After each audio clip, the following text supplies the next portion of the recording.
Table নিয়েও যে এত অসাধারণ রোলস ট্রিক্স দিয়ে পড়া যায় সেটা তো দেখে তোমরা নিজে অবাক হবা। আমরা ক্লাস 9-10-এর ইংলিশ সেকেন্ড পেপারের যে টেবল আছে সেটা আমরা আন্দাজে মিলিয়ে দিই। তবে আজকে তোমাদেরকে আমি অসাধারণ ট্রিক্স, রোলস, টেকনিক্স দেখাবো যেন তুমি গ্রামার এবং অর্থ না বুঝেও করতে পারবা। টেবল নিয়ে আমাদেরকে এই ধরনের বিষয়গুলো শেখানো হয় না, কিন্তু আমি তো বলেছি তোমাদেরকে শুধু ইংরেজির স্টুডেন্ট না, ইংরেজির টিচার বানাবো।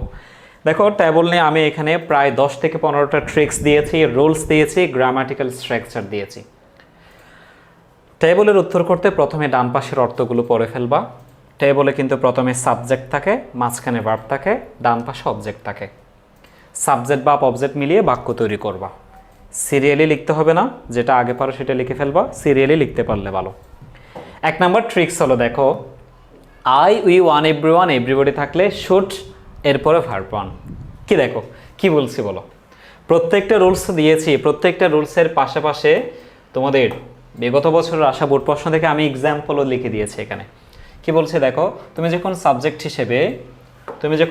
হিসেবে আই, উই, ওয়ান, এভরিওয়ান দেখবা, I, we, one, everyone, everybody দেখবা, তাহলে ভার্ব হিসেবে অবশ্যই শুড নিবা। তাহলে যখন এই সাবজেক্টের জায়গায় তুমি আই, উই, ওয়ান, এভরিওয়ান দেখবা, তাহলে ভার্ব হিসেবে অবশ্যই তুমি শুড নিবা। এগুলো সব এসএসসির বোর্ড প্রশ্নে আসা প্রশ্ন। দেখো, সাবজেক্ট হিসেবে যখন I, we, one, everyone, everybody দেখবা, সাবজেক্ট ভার্ব হিসেবে শুড নিবা। তাহলে কি বলছি বলো, 1 নম্বর ট্রিক্স। এসএসসির প্রতি বছর তুমি বিগত 10 বছরের বোর্ড দেখো, গত 2016 থেকে 2026 পর্যন্ত যতবার এসএসসি দাখিল পরীক্ষা হয়েছে, প্রায় প্রতিবারই 95% বোর্ডে এই সূত্রটা এসেছে যে সাবজেক্ট যখন তুমি I, we, one, everyone, everybody দেখবা, ভার্ব হিসেবে অবশ্যই শুড নিবা। মজার ট্রিক্স না? তাহলে ট্যাবলে আমরা 1 নাম্বার পাই গেছি, কেমন?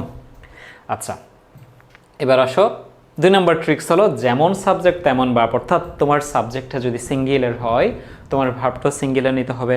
তোমার সাবজেক্ট যদি প্লোরাল হয়, অবভিয়াসলি ভার্বটাও প্লোরাল নিতে হবে। এটা কেমন দেখাচ্ছি। ধরো এখানে নিউজপেপার, এটা সিঙ্গুলার সাবজেক্ট, এটা সিঙ্গুলার সাবজেক্ট। তাহলে আমার ভার্বকে এখানে ইজ আমার সিঙ্গুলার ভার্ব, হ্যাজ আমার সিঙ্গুলার ভার্ব, গিভস আমার সিঙ্গুলার ভার্ব। ভাই এগুলো সিঙ্গুলার ভার্ব যে কেমনে বুঝবা? আমি তোমাদেরকে বলেছিলাম পৃথিবীতে ইংরেজরা যতগুলো সিঙ্গুলার ভার্ব বানিয়েছে, এদের প্রত্যেকের শেষে অ্যাস থাকবে। অ্যাস না থাকলে তাহলে সেটা সিঙ্গুলার ভার্বই না। আজকে তোমরা আমার ক্লাসটা দেখো, বাংলাদেশে ট্যাবল নিয়ে এরকম রুলস দিয়ে ক্লাস তুমি আর কোথাও পাবা না, শুধুমাত্র আমিই তোমাদেরকে পড়াচ্ছি। সেটা কীরকম দেখো। তাহলে আমি শিওর হয়ে গেছি যে নিউজ পেপারে ইট সিঙ্গুলার, এখানে is singular, has, give singular, তাহলে এগুলোই হবে, এর বাইরে কিন্তু হবে না। আবার দেয়া হলো প্লোরাল, তাহলে আমার প্লোরাল ভার্ব লাগবে, এখানে আর এবং প্রেজেন্ট হলো প্লোরাল। তাহলে আমার সাবজেক্ট যদি সিঙ্গুলার হয়, আমার ভার্বও সিঙ্গুলার নিতে হবে, সাবজেক্ট প্লোরাল হলো ভার্বও প্লোরাল নিতে হবে। এভাবে আমরা কিন্তু সাবজেক্ট এবং ভার্ব ঠিক করতে পারি।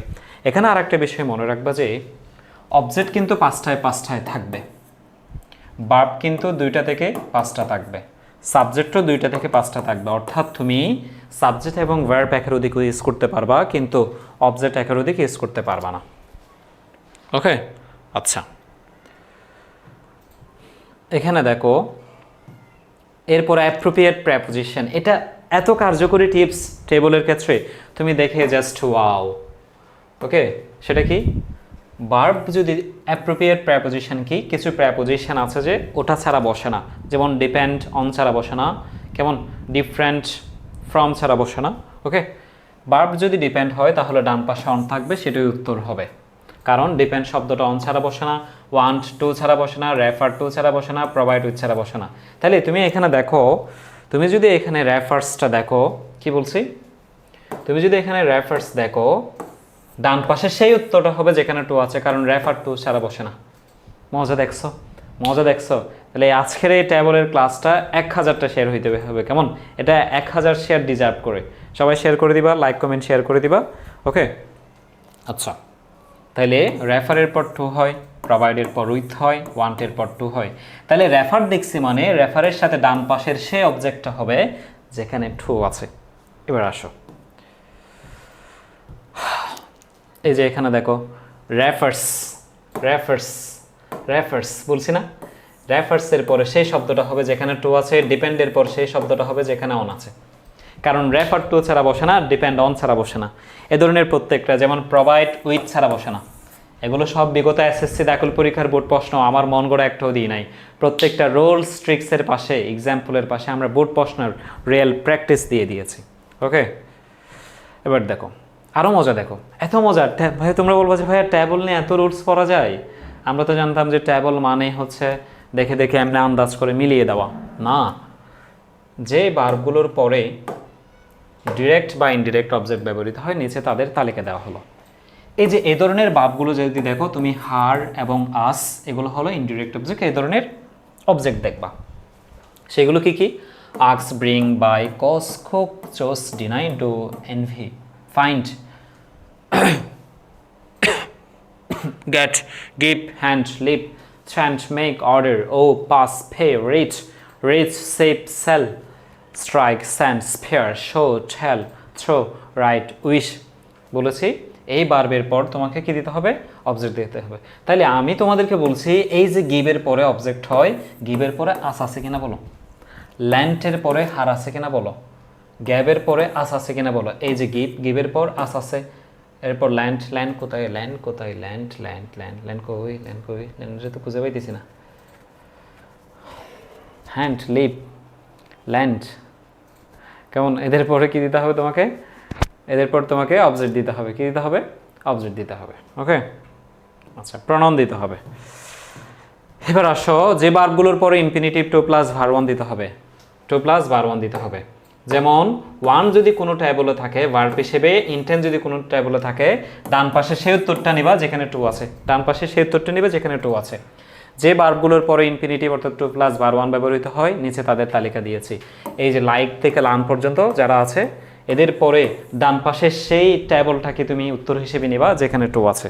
ওকে, যেমন ওয়ান্স টু, ইন্টেন্ডেড টু। ওকে, সব এক্সাম্পল দিয়ে দিয়েছি। কিছু ভার্ব আছে যাদের পর আইএনজি হয়, জিরান্ট হয়। যেমন তোমার এখানে যারা আছে বিগিন থেকে ডিনাই পর্যন্ত, বিগান, এনজয়। তুমি এরা যদি, এখানে তো সাবজেক্ট নিবাই, সাবজেক্টের পর ভার্ব বিজ্ঞান তো নিয়েছ। ওকে, তাহলে বিজ্ঞানের পর সেই উত্তরটা হবে ডান পাশে যদি সেখানে আইএনজি দেখো, এনজয়ের পর সেই উত্তরটা হবে সেখানে যদি আইএনজি দেখো। কারণ বিজ্ঞান, এনজয়, স্টার্ট, লাভ, এদের পরে আমরা আইএনজি দিই। কী দিই বলো তো? আইএনজি। আরেকটা হলো যে ভার্বগুলোর পর বি এর ইনফিনিটিভ হয়, অর্থাৎ টু প্লাস ভার ওয়ান হয় না, শুধু ভার ওয়ান হয়। যে ভার ওয়ানগুলোর পরে টু প্লাস ভার ওয়ান হয় না, শুধু ভার ওয়ান হয়, তাদেরকে আমরা বি এর ইনফিনিটিভ বলি। ইনফিনিটিভ মানে টু প্লাস ভার ওয়ান, আর বি এর ইনফিনিটিভ মানে শুধু ভার্ব ওয়ান। ওকে, আচ্ছা, সেগুলো কি? এই যে এক্সাম্পল দিয়েছি। See watch, notice, observe, hear, listen, feel, make, let, help, bid. Saw him, to go না দিয়ে শুধু গো।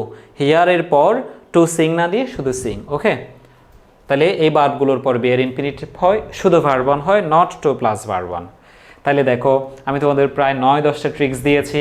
এই ট্রিক্সগুলো দিয়ে তুমি যত কঠিন টেবল আসুক না কেন সেগুলো তুমি করতে পারবা। এরপরেই কথা হচ্ছে, যারা তোমরা বাংলা ভোকাবুলারি পারো, শব্দের অনুবাদ করতে পারো, তোমরা টেবল খুব সহজে করতে পারবা। কি দিকে? অর্থ দেখে দেখে। প্রথমে আমি তোমাদের ট্রিক্স দিয়েছি, ডান পাশের অর্থ পড়ে ফেলবা। কোন পাশের অর্থ? ডান পাশের অর্থ। ধরো ডান পাশের অর্থটা যদি পড়ে ফেলি, তখন আমরা সাবজেক্ট ভার্ব খুব সহজে আমরা আইডেন্টিফাই করতে পারি। সাবজেক্ট ভার্ব খুব সহজে আইডেন্টিফাই করতে পারি। আমি তোমাদের ট্রিক্স দিয়েছি। তোমার সাবজেক্ট সিঙ্গুলার হলে ভার্ব সিঙ্গুলার হবে, সাবজেক্ট প্লুরাল হলে ভার্ব প্লুরাল হবে। সাবজেক্ট যদি I, you, one, everyone, everybody থাকে তাহলে ভার্ব হিসেবে শুড নিবা। ওকে, তবে সহজ সিস্টেম হলো, আমি এখানে বাংলা অনুবাদ দিয়ে দিয়েছি প্রত্যেকটা প্রশ্নের। বিগত বছরের এসএসসির দাখিলের টেবলগুলোর বাংলা অনুবাদ দিয়ে দিয়েছি। আমরা আমাদের স্টুডেন্টদেরকে এগুলো একেবারে মুখে মুখে পড়াই, তারা নিজেরাও এগুলো পেয়ে যায় আমাদের পেড ব্যাচে। ওদের পেড ব্যাচে যদি তোমরা ভর্তি হতে চাও, আমাদের এই যে নাম্বার আছে সেখানে তোমরা ভর্তি হয়ে যেতে পারো। এত অসাধারণ শিট, ট্যাবলের এত অসাধারণ ক্লাস তোমরা কোথাও পেয়েছো কিনা সেটা জানাবা। আজকের ক্লাসটা কেমন লেগেছে সেটা জানাবা। কোন টপিক্সে তোমাদের ক্লাস লাগবে সেটাও তোমরা জানাবা। যারা তোমরা আমাদের ফেসবুকে ভিডিও দেখছো, তোমরা আমাদের ইউটিউব চ্যানেলে গিয়ে সাবস্ক্রাইব করে দিবা মানিক্স ইংলিশ লাভার্স সার্চ দিয়ে। যারা ইউটিউবে দেখছো তারা অবশ্যই ফেসবুকেও থাকবা আমাদের সাথে, কেমন? তাহলে দেখো, এগুলো আমরা একেবারে বাংলা অনুবাদ সহ দিয়ে দিয়েছি।